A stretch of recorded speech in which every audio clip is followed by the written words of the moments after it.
Hi friends, assistant salesman 2021 main എക്സാമിൻ്റെ 8ാമത്തെ പാർട്ടാണ് ഇന്ന് ഡിസ്കസ് ചെയ്യുന്നത് കേട്ടോ. 8ാമത്തെ പാർട്ട് എന്ന് പറയുമ്പോൾ അതിൽ ഏതൊക്കെ വരും? 70-80 പേരുടെ ക്വസ്റ്റ്യൻസ് മലയാള ക്വസ്റ്റ്യൻസ് ആണ്. സോ നമുക്ക് മലയാളം ക്വസ്റ്റ്യൻസ് ഏതൊക്കെ രീതിയിലാണ് വന്നതെന്നുള്ളത് നോക്കാം.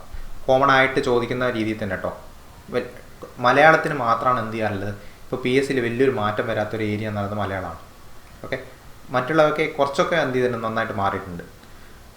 ഞാൻ പറയുന്നത് ഇപ്പം 10th level, +2 level, degree level വെച്ച് അപേക്ഷിച്ച് ഇങ്ങനെ കമ്പയർ ചെയ്ത് നോക്കുമ്പോൾ കേട്ടോ, മലയാളം എന്ത് ചെയ്യില്ല, വലിയൊരു മാറ്റമൊന്നും വന്നിട്ടില്ല. മലയാളം കോമൺ ആയിട്ട് പ്രീവിയസ് ആയിട്ട് ചോദിക്കുന്ന ക്വസ്റ്റ്യൻസ് കുറച്ചൊക്കെ ചോദിക്കും.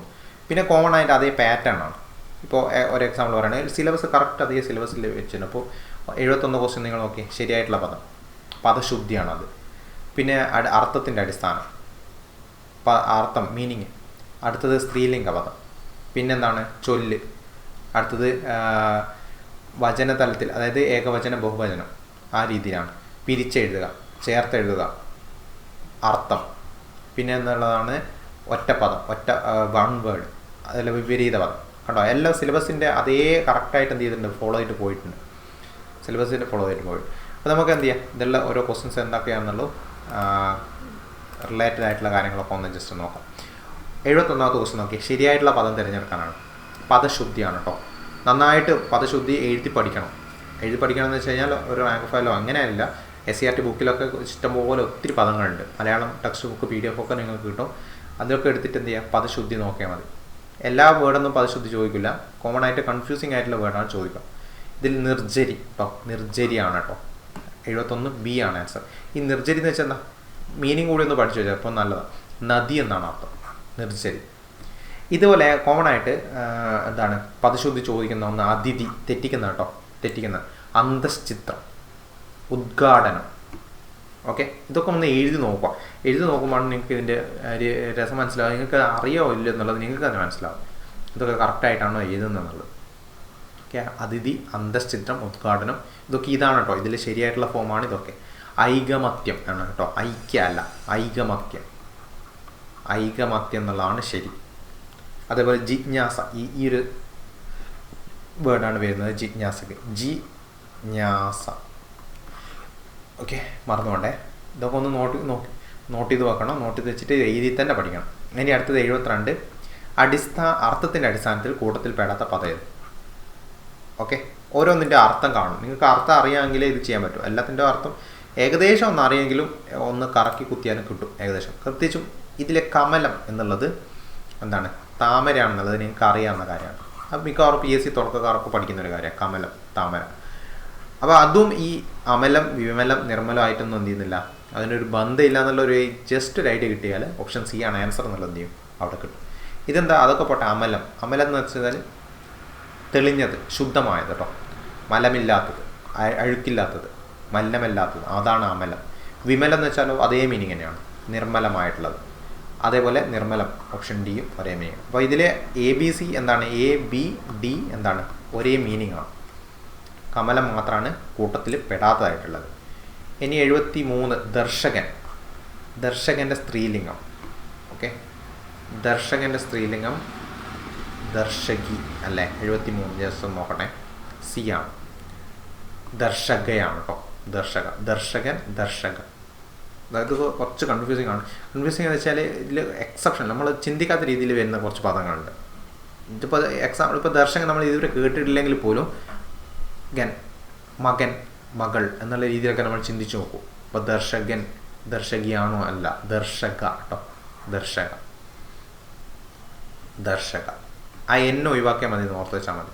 ദർശകൻ്റെ എന്നെ ഒഴിവായ സ്ത്രീലിംഗായി. അതേപോലെ ബ്രഹ്മചാരി എന്ന് വെച്ചാൽ മെയിൽ വോയിസ് ആണ് ബ്രഹ്മചാരിണി. അതുപോലെ ഏതാ, യോഗിനി, ഇതിൻ്റെ ഫീമെയിൽ വേർഷനാണ് ഇത്, യോഗിനി. ലേഖകൻ, ലേഖിക. ഓക്കെ, മറന്നുകൊണ്ടേ. സ്വാമി, സ്വാമിനി. എന്തായാലും എക്സാമിന് നിർബന്ധമായിട്ട് ചോദിക്കും. അപ്പോൾ നിങ്ങൾ അതിൽ സെഷൻ ഫുള്ളായിട്ട് എന്ത് ചെയ്യുന്നു, പഠിച്ചിട്ട് പോകുന്നതിനാണ് ഏറ്റവും നല്ലത്. പ്രത്യേകിച്ച് ഇതൊക്കെ എന്ന് വെച്ചാൽ ഒരു 4-5 സെക്കൻഡ് കൊണ്ട് ഇത് അറിയെങ്കിൽ കിട്ടും പെട്ടെന്ന്. പെട്ടെന്ന് മാർക്ക് സ്കോർ ചെയ്യാൻ പറ്റുന്ന ഒരു സെക്ഷനാണിത്. ഇനി 74, പുറമേ മോടി പിടിപ്പിക്കുന്നത് നിരർത്ഥകമാണെന്ന് സൂചിപ്പിക്കുന്ന ചൊല്ലുമായിട്ട് ബന്ധപ്പെട്ടതാണ്. അതായത് പുറമേ മോടി പിടിപ്പിക്കുന്നത് ഒരർത്ഥം ഇല്ലാത്ത കാര്യമാണെന്ന് വിളിക്കുന്നതാ, കാക്ക കുളിച്ചാൽ കൊക്കാകും കേട്ടോ, അതാണ് വരിക. കാക്ക കുളിച്ചാൽ കൊക്കാകും. ഇത് ചൊല്ല് കുറച്ചൊക്കെ അറിയണം, കുറച്ചൊക്കെ ചൊല്ല് ഇപ്പോൾ പഴഞ്ചൊല്ലുകൾ കടങ്കഥകളൊക്കെ ഇപ്പോൾ ചോദിക്കാറുണ്ട്. ഇതിൽ അഞ്ചാം പത്തി ഇടയ്ക്ക് ചോദിക്കുന്നത് അഞ്ചാം പത്തി വെച്ചാൽ ഒറ്റി കൊടുക്കുന്ന ആളാണ്, ഒറ്റുകാരനെ വിളിക്കുന്ന ഒറ്റ പദമാണ് ഇത് അഞ്ചാം പത്തി. ഓക്കെ. ഉമ്മാക്കി കാട്ടും എന്ന് വെച്ചാൽ എന്താ, വെറുതെ പേടിപ്പിക്കുന്നതിനാണ് ഉമ്മാക്കി കാട്ടുക എന്ന് പറഞ്ഞത്. ഉരുളക്കൊപ്പേരി എന്ന് വെച്ചാൽ തക്ക മറുപടി, അവർ എന്താണ് പറയുന്നതിന് തിരിച്ച് നല്ല മറുപടി കൊടുക്കുന്നതിനാണ് ഉരുളക്കൊപ്പേരി. അടുത്ത എണ്ണിച്ചുട്ടാപ്പം എന്ന് വെച്ചാൽ പരിമിതമായിട്ടുള്ള വസ്തുക്കളാണ് എന്ന് നമ്മളെന്ത് പറയാം, എണ്ണിച്ചുട്ടാപ്പം എന്ന് പറയാം, പരിമിതമായിട്ടുള്ള വസ്തുക്കൾ. 75 വചനതലത്തിൽ വ്യത്യസ്തത പുലർത്തുന്ന പദം കണ്ടെത്തും. വചനതലത്തിൽ എന്നൊക്കെ എന്ന് പറയുമ്പോൾ നിങ്ങൾ കൺഫ്യൂസിങ് ഒന്നാവണ്ട. അവിടെ ഏകവചനം ബഹുവചനം അതിൽ തന്നിരിക്കുന്ന 4 ഒന്ന് വ്യത്യാസമുണ്ട്, അതാണ് അവർ ചോദിച്ചിരിക്കുന്നത്. വ്യത്യാസമുള്ള ഏതാ, കുട്ടികൾ. ഇത് നല്ല എളുപ്പമാണ്, സ്ഥിരമായിട്ട് ചോദിക്കുന്നതാണ്. എന്ന് വെച്ചാൽ ഓപ്ഷൻ എ ബി സിയിൽ വരുന്നതൊക്കെ എന്താണ്, പൂജക ബഹുവചനങ്ങളാണ്. പൂജക ബഹുവചനം എന്ന് വെച്ചാൽ ഒരാളെ ഉണ്ടാവും, പക്ഷേ നമ്മൾ എന്ത് ചെയ്യും, ബഹുമാനത്തിൻ്റെ അർത്ഥത്തിൽ അത് ബഹുവചനമായിട്ട് ഉപയോഗിക്കും. ഇപ്പോൾ വാദ്യാർ, ഒരാളെ ഉള്ളെങ്കിൽ വാദ്യാർ എന്നല്ല നമ്മൾ വിളിക്കുക അയാളെ. അതേപോലെ സ്വാമികൾ എന്നാണ് വിളിക്കുക ഒരു വ്യക്തിയാണെങ്കിലും. വൈദ്യർ, ഒരു വ്യക്തിയാണെങ്കിലും വൈദ്യർ എന്നാണ് വിളിക്കുക. അപ്പോൾ ഇതൊക്കെ പൂജക ബഹുവചനങ്ങൾ വരുന്നതാണ് എ ബി സി ഒക്കെ. പക്ഷേ കുട്ടികൾ എന്ന് പറയുമ്പോൾ കറക്റ്റ് ബഹുവചനമായി മാറി, കുട്ടികൾ എന്നുള്ള ബഹുവചനമായി മാറി കേട്ടോ, ഫുള്ളായിട്ട് ബഹുവചനമാണ്. അപ്പോൾ ഈ പൂജക ബഹുവചനങ്ങൾ വരുന്ന ഏതൊക്കെ വരിക, ഇത് ഫുള്ളായിട്ട് പൂജക ബഹുവചനങ്ങൾ വരുന്നതാണ്, ഇത് ഫുള്ളായിട്ട് പഠിക്കണം, നിർബന്ധമാണ്. സ്വാമികൾ ഇപ്പോൾ വന്നു, ചാക്യാർ, തന്ത്രികൾ, പിന്നെന്താ ശങ്കരാചാര്യർ, തീർത്ഥപാദർ, താങ്കൾ മറന്നുകൊണ്ടേ, ഭീഷ്മർ, ഗുരുക്കളൊക്കെ ചോദിക്കാറുണ്ട്. ശാസ്ത്രികൾ, ആ രീതിയിലുള്ള ഇതിലുള്ള ഫുൾ എന്തായാലും നിർബന്ധമായിട്ട് എന്ത് ചെയ്യാം, ഒന്ന് നോക്കി വെച്ചോണം. 76ാമത്തെ ക്വസ്റ്റ്യൻ നിരീശ്വരനെ പിരിച്ചെഴുതാൻ വേണ്ടിയിട്ടാണ്. നിരീശ്വരനെ പിരിച്ചെഴുതിയാൽ നീ പ്ലസ് ഈശ്വര, ഓപ്ഷൻ ഡി അല്ലേ, ഓപ്ഷൻ ഡി ആണ് ആൻസർ. ഒന്ന് ജസ്റ്റ് ചെക്കേട്ടെ. 75 ഡി ആണ്, 76 അല്ല, 76 ഡി ആണ്.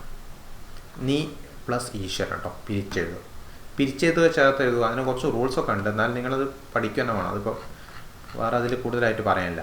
ആ പ്ലസ് അൾ ചേർത്ത് എഴുതിയാൽ എന്താ, അവൾ. ഇത് ഇടയ്ക്ക് പിരിച്ചെഴുതാൻ വേണ്ടിയിട്ട് ഇത് ചോദിച്ചിട്ടുണ്ട് മുമ്പ്. ഇപ്പോൾ അവൾ പിരിച്ചെഴുതിയാൽ എന്താ വരിക, ആ പ്ലസ് അള്ളാണ് വരിക. 77 ബി ആണ്. ഓക്കെ, ആ പ്ലസ് അൾ ചേർത്തെഴുതുക. ഇനി അടുത്തത് ഭൂമി എന്ന അർത്ഥം വരാത്ത പദമാണ് ചോദിച്ചിരിക്കുന്നത് കേട്ടോ. ഭൂമി എന്ന അർത്ഥം വരാത്ത പദം ഇതിലേതൊക്കെയാണ്, ഇതിൽ ഓരോന്നായിരുന്നു കണ്ടിട്ടോ. വബുസ് എന്ന് വെച്ചാൽ ഇതാണ് അതിൻ്റെ ആൻസർ. വബുസ് എന്ന് വെച്ചാൽ ശരീരം കേട്ടോ, സൗന്ദര്യം എന്നുള്ള അർത്ഥമാണ് വബുസ്. അപ്പോൾ അതാണ് ഇതിലെ ഭൂമി എന്ന അർത്ഥം വരാത്തത്. ബാക്കി മേദിനി, ഷോണി, ധര, ഇതൊക്കെ എന്താ മീനിങ്, ഭൂമി എന്നുള്ള പദമാണ്, അർത്ഥമാണ് വരുന്നത്. ഭൂമി എന്നുള്ള അർത്ഥമാണ് ഇതിനൊക്കെ വരുന്നത്. മേദിനി, ഷോണി, ധര. ഇനി 79 കുടിക്കാൻ ആഗ്രഹിക്കുന്ന ആൾ. ഇത് ഈ ടൈപ്പ് ഇപ്പോൾ ഒത്തിരി പ്രാവശ്യം റിപ്പീറ്റ് ചെയ്തു കേട്ടോ. 2021 ഈ എക്സാമിന് ശേഷം ഒത്തിരി പ്രാവശ്യം റിപ്പീറ്റ് ചെയ്ത് ചോദിച്ചിട്ടുണ്ട്. കുടിക്കാൻ ആഗ്രഹിക്കുന്ന ആൾ എന്താ പറയുക, പിപാസു. അതെങ്ങനെ ഓർത്ത് വെച്ചാൽ പായസം എന്ന് ഓർത്ത് വെച്ചാൽ പായസം കുടിക്കുകയല്ല ചെയ്യുന്നത്. പിപാസു എന്നുള്ളത് എന്ത് ചെയ്യും, അവിടെ കിട്ടും. പിപാസു, കുടിക്കാൻ ആഗ്രഹിക്കുന്ന ആൾ. ഇനി ഇതൊക്കെ ചോദിക്കാറുണ്ട്. ജിജ്ഞാസു, പിപഠിഷു ഒക്കെ ചോദിക്കാറുണ്ട്. ജിജ്ഞാസു എന്നാൽ എന്താ, അറിയാൻ ആഗ്രഹിക്കുന്ന ആളാണ് ജിജ്ഞാസ എന്ന് വെച്ചാൽ അറിയാനുള്ള ആഗ്രഹമാണ് ജിജ്ഞാസു എന്ന് വെച്ചാൽ അറിയാൻ ആഗ്രഹിക്കുന്ന ആൾ. അതേപോലെ പിപഠിഷുവും ചോദിക്കാറുണ്ട്. എന്നാൽ പഠിക്കാൻ ആഗ്രഹിക്കുന്ന ആളാണ് പിപഠിഷു. ആ ആഗ്രഹത്തിന് പറയുന്നവരാണ് പിപഠിഷ, വിളിക്കുന്നതാണ് പിപഠിഷ. ഇനി പറയാനുള്ള ആഗ്രഹമാണ് വിവക്ഷ. മറന്നുകൊണ്ട് നല്ല ഇമ്പോർട്ടൻ്റ് ആയിട്ടുള്ള വേർഡുകളാണ് ഇതൊക്കെ. അടുത്തത് ജയിക്കാൻ ആഗ്രഹിക്കുന്ന ആളാണ് ജിഗീഷു. ഓക്കെ. അടുത്തത് കടക്കാൻ ആഗ്രഹിക്കുന്ന ആൾ തിതീർഷുമാണ് കടക്കാൻ ആഗ്രഹിക്കുന്ന ആൾ. ഇനി 80 ആകർഷണം, വിപരീത പദം കണ്ടെത്താനാണ്. ആകർഷണം അതായത് ഏകദേശം കിട്ടും. പ്രത്യേകിച്ച് ഫിസിക്സിൽ നമ്മൾ എന്ത് ചെയ്യാറുണ്ട്, ഇപ്പോൾ കാന്തം നോർത്ത് പോൾ എന്ത് ചെയ്യും, വികർഷിക്കും. വിപരീത പോളുകൾ ആകർഷിക്കും. അപ്പോൾ ആകർഷണം വികർഷണം എന്നുള്ളത് എന്ത് ചെയ്യും, അവിടെ കിട്ടും. അതുകൊണ്ട് അതൊരു സിമ്പിളായിട്ടുള്ള ക്വസ്റ്റ്യൻ ആയിട്ട്. ഓക്കെ. ഇനി ഇതിൽ കുറച്ച് ഓപ്പോസിറ്റ് വേർഡുകൾ ഞാൻ തരാം. വിരസം, സരസം ആണ് കേട്ടോ. വിരസം. ഈ ഓപ്പോസിറ്റ് വേർഡിൻ്റെ ഒരു പ്രശ്നം എന്ന് വെച്ചാൽ നമ്മൾ തെറ്റിക്കാനുള്ള ചാൻസ് കൂടുതലാണ് പെട്ടെന്ന്. കാരണം അതേപോലെയുള്ള നമ്മൾ പെട്ടെന്ന് ഗസ് ചെയ്തിട്ട് എഴുതാൻ നോക്കും. ഗസ് ചെയ്തിട്ട് എഴുതുമ്പോൾ ഈ വിപരീതാർത്ഥം ചിലപ്പം കറക്റ്റായിട്ട് വരില്ല. ഇത് ശ്രദ്ധിച്ച് ചെയ്തോണം കേട്ടോ. വിപരീതാർത്ഥം വിരസം സരസം. സഹജം എന്ന് വെച്ചാൽ എന്താ? സഹജം എന്ന് വെച്ചാൽ ഓപ്പോസിറ്റ് ആർജിതം. സഹജമായ വെച്ചാൽ ഇൻബോൺ ആയിട്ടുള്ളത്. ഓക്കെ, ഇൻബോൺ ആയിട്ടുള്ളത്, സ്വന്തം കഴിവുള്ളത്. ആർജിതം എന്ന് വെച്ചാൽ അയാൾ ആർജിച്ചെടുക്കുന്നത്. ഓക്കെ, ഇനി അടുത്തത് സൂക്ഷ്മമായി നോക്കുക. സ്ഥൂലം എന്ന് വെച്ചാൽ എന്താ? സൂക്ഷ്മമല്ലാത്തത്, സ്ഥൂലം. ഇത്രയാണ് ഇതിലെ മലയാളം ക്വസ്റ്റ്യൻസ്. കേട്ടോ, മലയാളം നല്ല എന്താണ്, ആ ഒരു കറക്റ്റ് സിലബസിൽ തന്നെ എന്ത് ചെയ്തിട്ടുണ്ട്, ഉള്ളിൽ തന്നെ നിന്നിട്ടുണ്ട്. മലയാളം ഇംഗ്ലീഷ് ഞാൻ പറയട്ടെ, മലയാളം ഇംഗ്ലീഷ് മാത്സ് നന്നായിട്ട് നോക്കിയാൽ തന്നെ ഏകദേശം ആ ഒരു 30 ക്വസ്റ്റ്യൻസിൽ എന്ത് ചെയ്യും, ഒരു 20-25 എന്തായാലും കിട്ടണം.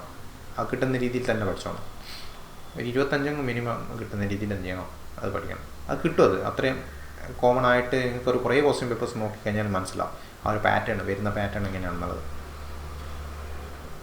ഓക്കെ, പിന്നെ ഉള്ളത് GK നിന്ന് പഠിക്കണം. 25 കഴിഞ്ഞാൽ മാക്സിമം ഒരു 70-ലേക്കൊക്കെ എന്ത് ചെയ്യുക, എയിം ചെയ്യുക. അത് ക്വസ്റ്റ്യൻ പേപ്പറിനെ ഡിപ്പെൻഡ് ചെയ്യുക. ചിലപ്പോൾ സിമ്പിളായിരുവാണെങ്കിൽ കുറച്ച് കട്ട് ഓഫ് കുറച്ച് കൂടും, ടഫായിരുന്നെങ്കിൽ കട്ട് ഓഫ് കുറയും. നിങ്ങൾക്കറിയാം കഴിഞ്ഞ LD ഇപ്പോൾ 2021 നടന്ന LDയുടെ 80 സംതിങ് ആയിരുന്നു കട്ട് ഓഫ്. പക്ഷെ അതിന് മുമ്പേ നടന്ന LDകളൊക്കെ കട്ട് ഓഫ് നടക്കുമ്പോൾ 70-80 ഒക്കെ ആയിരുന്നു. അത് ഒരു ക്വസ്റ്റ്യൻ്റെ ഡിഫിക്കൽട്ടി കൊണ്ടാണ്. എങ്ങനെയാവില്ല ക്വസ്റ്റ്യൻ ഇത് ഈ ഒരു സെഷൻ നന്നായിട്ട് പഠിക്കണം. ഏതെന്ന് വെച്ചാൽ ഇംഗ്ലീഷ്, മാത്സ്, മലയാളം നന്നായിട്ട് നോക്കാം. അത് ഡെയിലി കുറച്ച് ഒരു അരമണിക്കൂർ വെച്ചിട്ട് റിപ്പീറ്റ് ആയിട്ട് പഠിച്ചു കഴിഞ്ഞാൽ നല്ല ഇമ്പ്രൂവ്മെൻറ്റ് ഉണ്ടാവും എക്സാം ആകുമ്പോഴേക്കും. ഇനി നമുക്ക് അടുത്ത ഇനി നോക്കാനുള്ളത് ഇതിൽ അസിസ്റ്റൻറ്റ് സെയിൽസ്മാൻ്റെ അടുത്തത് പാട്ട് നടന്നത് അടുത്തൊന്ന് ചെയ്യുന്ന കേട്ടോ, 81 മുതൽ 100 വരെ. കാരണം സ്പെഷ്യൽ ടോപ്പിക്കാണ്, കാരണം സ്പെഷ്യൽ ടോപ്പിക്സ് ഉണ്ട് ഇതിൽ. അത് പെട്ടെന്ന് ആൻസർ പറഞ്ഞിട്ട് പോകുന്നത്, അധികം ഡീറ്റെയിൽ ആയിട്ടൊന്നും പറയുന്നില്ല. കാരണം നിങ്ങൾക്കത് ഒരു മെറ്റീരിയൽ വെച്ചിട്ട് എന്ത് ചെയ്യാം, ഒന്ന് പഠിച്ചെടുക്കേണ്ട കാര്യമുള്ളൂ. അത് നമുക്ക് അടുത്തൊരു സെഷനിൽ നോക്കാം.